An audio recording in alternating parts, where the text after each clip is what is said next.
25 फटाफट बड़ी खबरों को। यूपी के सरकारी स्कूल्स में गर्मियों की छुट्टियां बढ़ी, अब इस दिन से खुलेंगे विद्यालय। उत्तर प्रदेश के बेसिक शिक्षा परिषद के विद्यालयों में गर्मी के अवकाश को 30 जून तक के लिए बढ़ा दिया गया। इसके लिए मुख्यमंत्री योगी आदित्यनाथ और अपर मुख्य सचिव बेसिक शिक्षा को भी पत्र लिखा गया था। शासन की तरफ से प्रदेश में अचानक तापमान और गर्मी को देखते हुए छुट्टियों को 30 जून तक के लिए बढ़ाया गया है। यूपी सीपीईटी 2025 एडमिट कार्ड हुआ जारी, 18 जून को होगी परीक्षा। उत्तर प्रदेश में पैरामेडिकल कोर्स में प्रवेश की तैयारी कर रहे छात्रों के लिए एक अहम अपडेट सामने आई। अटल बिहारी वाजपेयी मेडिकल यूनिवर्सिटी ने UP common paramedical entrance test 2025 के एडमिट कार्ड जारी कर दिए। जिन छात्रों ने इस परीक्षा के लिए आवेदन किया वे अब अपना एडमिट कार्ड आधिकारिक वेबसाइट से डाउनलोड कर सकते हैं। अब युवाओं को खुद तलाशेगी सरकार, बिना ब्याज देगी 5 लाख तक का लोन। उत्तर प्रदेश की योगी सरकार की सीएम युवा योजना अब सिर्फ कागजों तक सीमित योजना नहीं रह गई, बल्कि ये युवाओं के स्वरोजगार की नई क्रांति बनकर उभर रही है। अब सरकार खुद युवाओं को तलाशेगी और उन्हें बिना ब्याज और बिना गारंटी के 5 लाख रुपए तक का ऋण देगी, ताकि वे खुद का स्टार्टअप या व्यवसाय शुरू कर सके। यूपी में पात्र आवेदकों को 75 दिन के भीतर मिलेगा राष्ट्रीय पारिवारिक योजना का लाभ। उत्तर प्रदेश में राष्ट्रीय पारिवारिक लाभ योजना के पात्र आवेदकों को आवेदन की तारीख से 75 दिनों के भीतर सहायता राशि मुहैया करा दी जाएगी। एक आधिकारिक बयान में शुक्रवार को ये जानकारी दी गई। बयान के मुताबिक मुख्यमंत्री योगी आदित्यनाथ के निर्देश पर यह समय सीमा तय की गई। यूपी सरकार की पर ड्रॉप मोर क्रॉप स्कीम, किसानों को मिलती है भारी सब्सिडी। पानी बचाने और खेती की लागत को कम करने की दिशा में उत्तर प्रदेश सरकार ने एक प्रभावी पहल की। कृषि विभाग की तरफ से शुरू की गई खेत तालाब योजना किसानों के लिए फायदेमंद है। साथ ही साथ इससे राज्य में आने वाले समय में सिंचाई की समस्या को भी दूर किया जा सकता है।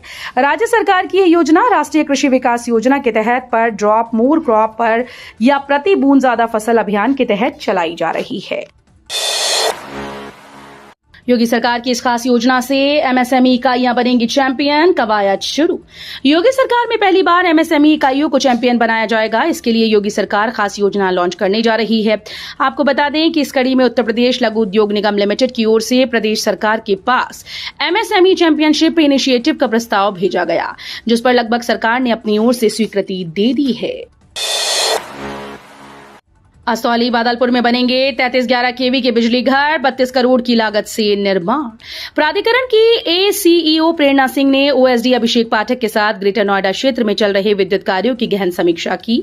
समीक्षा बैठक में बताया गया कि असौली और बादलपुर में बनने वाले इन बिजली घरों के लिए आवश्यक कागजी प्रक्रिया पूर्ण कर ली गई और टेंडर भी जारी कर दिए गए। उम्मीद की जा रही है कि इसी माह के अंत तक टेंडर प्रक्रिया पूर्ण हो जाएगी और निर्माण कार्य शुरू कर दिया जाएगा। ग्रेटर नोएडा के इन 2 गांवों में फटाफट होंगे विकास कार्य, खर्च किए जाएंगे 1.5 करोड़। ग्रेटर नोएडा में जेवर विधानसभा के चांचली व दयोरार गांव में लोगों को मूलभूत सुविधाएं देने के लिए शुक्रवार को जेवर विधायक धीरेन्द्र सिंह ने 1 करोड़ 46 लाख रुपए के कार्यों का शुभारंभ किया। इन गांवों में सड़क, नाली, अंत्येष्टि स्थल सहित अन्य मूलभूत सुविधाओं को विकसित किया जाएगा।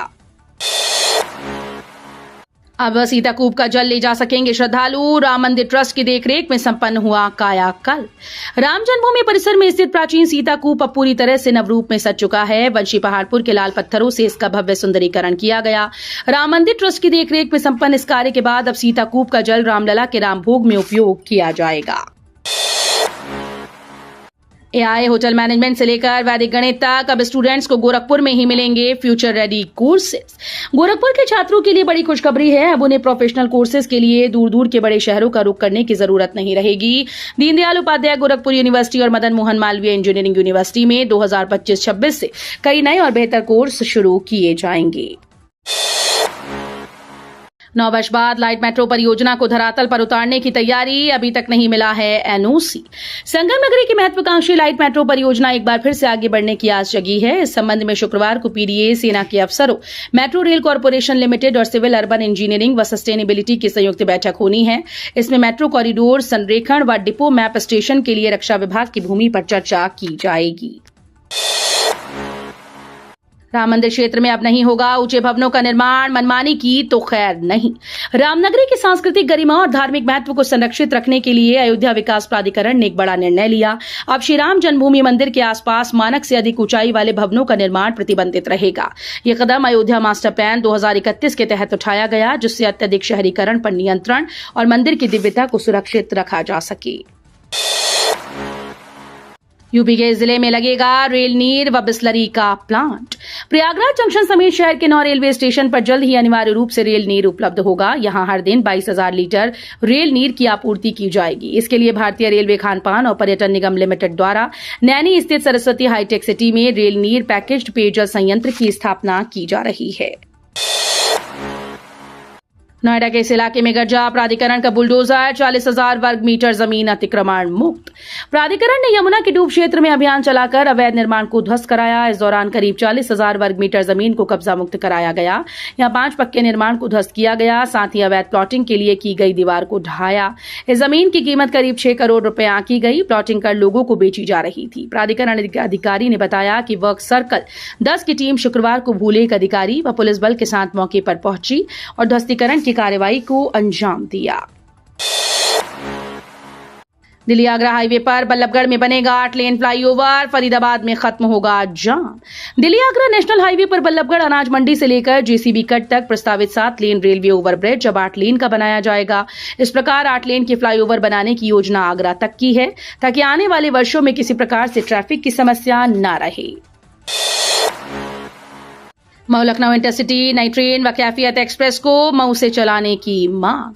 सूबे के कैबिनेट मंत्री व प्रधानमंत्री नरेंद्र मोदी के पूर्व सचिव ए के शर्मा से प्रदेश की राजधानी लखनऊ आने जाने के लिए इंटरसिटी ट्रेन चलाने की मांग की गई। इसके साथ ही आजमगढ़ से दिल्ली के मध्य चलने वाली कैफियत एक्सप्रेस का संचालन मऊ से करने की मांग की गई। पूर्वोत्तर रेलवे के पूर्व परामर्शदात्री समिति सदस्य व all India rail users federation chairman Shri Ram Jaiswal, नगर विकास मंत्री ऊर्जा मंत्री ए के शर्मा से मिलकर मऊ जंक्शन पर रेल यात्री सुविधाओं के बाबत पत्रक सौंपा गया। यूपी बेसिक स्कूल्स के शिक्षकों के ट्रांसफर के लिए तीसरी बार बढ़ाई गई डेट। उत्तर प्रदेश के बेसिक शिक्षा परिषद के प्राथमिक व उच्च प्राथमिक विद्यालयों में नियुक्त 4.5 लाख से अधिक शिक्षकों को अंतर जनपदीय तबादले के लिए ऑनलाइन करने की आवेदन प्रक्रिया को तीसरी बार बढ़ा दिया गया। अभी तक शिक्षकों को ऑनलाइन आवेदन करने के लिए 9 से 12 जून तक की समय निर्धारित किया गया था, जिसे बढ़ाकर 15 जून कर दिया गया। मथुरा वृंदावन कानपुर में 67,000 करोड़ से परवान चढ़ेंगी विकास परियोजनाएं। राजधानी लखनऊ में मुख्यमंत्री योगी आदित्यनाथ ने मथुरा वृंदावन के लिए 30,080 करोड़ और कानपुर के लिए 37,000 करोड़ की लागत वाली विजन 2030 योजनाओं की समीक्षा की। इस मौके पर उन्होंने मथुरा और कानपुर में जिला व मंडल स्तरीय सभी सरकारी कार्यालयों को एक ही परिसर में स्थापित करने और इंटीग्रेटेड कॉम्प्लेक्स बनाने का निर्देश दिया, जहां अधिवक्ता चैम्बर, पार्किंग व्यवस्था, भोजनालय और अन्य नागरिक सुविधाएं उपलब्ध होंगी। गोवा से ऑपरेट करने वाले 3 साइबर ठग यूपी पुलिस के हत्थे चढ़े। गोवा में बैठकर टेलीग्राम ऐप के जरिए साइबर फ्रॉड करने वाले 3 ठगों को पुलिस ने गिरफ्तार कर लिया है। इनके पास से 27 SIM card, 8 laptop, 83 ATM card, 38 bank passbook सहित तमाम सामान बरामद किया गया, जो वे ठगी के लिए इस्तेमाल करते थे। पुलिस का दावा है कि अंतर्राज्यीय गिरोह है। इनके तार कई राज्यों से जुड़े हो सकते हैं। जिला अस्पताल में घूम रहे दलालों पर डीएम का एक्शन, अंदर पहुंचते ही बंद कराया गेट। महाराजगंज जिलाधिकारी शुक्रवार को टीम के साथ जिला अस्पताल पहुंचे। डीएम को देखकर परिसर में मौजूद दलालों में भगदड़ मच गई। इस पर डीएम ने अस्पताल का मेन गेट बंद करवा दिया। इस दौरान एक संदिग्ध को पकड़कर पुलिस के हवाले कर दिया गया। सपा के बाहुबली विधायक रमाकांत यादव की 23 करोड़ की संपत्ति कुर्क। माफिया स्ट्रीशीटर आईएएस 133 गैंग का लीडर सपा विधायक रमाकांत यादव की 23 करोड़ 42,81,400 रुपए की संपत्ति प्रशासन ने कुर्क कर ली। ये संपत्ति अवैध रूप से अर्जित की गई थी। जिला मजिस्ट्रेट रविंद्र कुमार के आदेश पर शुक्रवार को गैंगस्टर एक्ट के तहत ये कार्रवाई की गई। प्रधानमंत्री आवास योजना शहरी के लिए मांगे गए आवेदन। उन्नाव में प्रधानमंत्री आवास योजना के लिए आवेदन पत्र मांगे गए। ऐसे आवेदक जिनके पास जमीन नहीं, उन्हें आवेदन करने का मौका मिल रहा है। जिला नगरीय विकास अभिकरण ने ये जानकारी दी। उन्होंने बताया कि एएचटी घटक के अंतर्गत आवेदन कर सकते हैं। आसान किश्तों में पक्का मकान दिया जा रहा है। इसके लिए 3 जगह कैंप लगाए जा रहे हैं। पंचायत चुनाव को 2027 का सेमीफाइनल मानकर संगठन मजबूत करने में जुटी सपा। अखिलेश यादव के निर्देश पर तैयारी। उत्तर प्रदेश में अगले साल पंचायत चुनाव होना है। समाजवादी पार्टी इसे विधानसभा के सेमीफाइनल के तौर पर देख रही है। ऐसे में पार्टी की ओर से अभी से तैयारी शुरू कर दी गई। इस क्रम में महोबा के कबरई नगर ने सपा ने एक विशाल पीडीए जनपंचायत का आयोजन किया, जिसमें मैनपुरी की किशनी विधानसभा के विधायक इंजीनियर ब्रजेश कठेरिया बतौर अतिथि शामिल हुए। नोएडा इंटरनेशनल एयरपोर्ट लगाएगा युवाओं की किस्मत को चार चांद। जेवर एयरपोर्ट देगा 1 लाख से ऊपर नौकरियां। नोएडा इंटरनेशनल एयरपोर्ट एशिया का सबसे बड़ा ग्रीनफील्ड एयरपोर्ट बनने जा रहा है। ग्रेटर नोएडा के पास स्थित ये एयरपोर्ट 2025 के अंत तक आंशिक रूप से चालू हो सकता है और इसके संचालन से हजारों युवाओं को रोजगार के अवसर मिलने की संभावना है।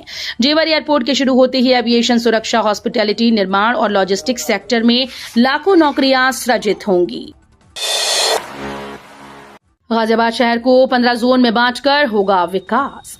गाजियाबाद शहर को 15 जोन में बांटकर विकास कार्य कराए जाएंगे। इसके लिए गाजियाबाद विकास प्राधिकरण सलाहकार एजेंसी नियुक्त करेगा, जिसकी प्रक्रिया शुरू कर दी गई। एजेंसी नियुक्त होते ही शहर में योजनाबद्ध तरीके से जोनवार विकास कार्य होगा।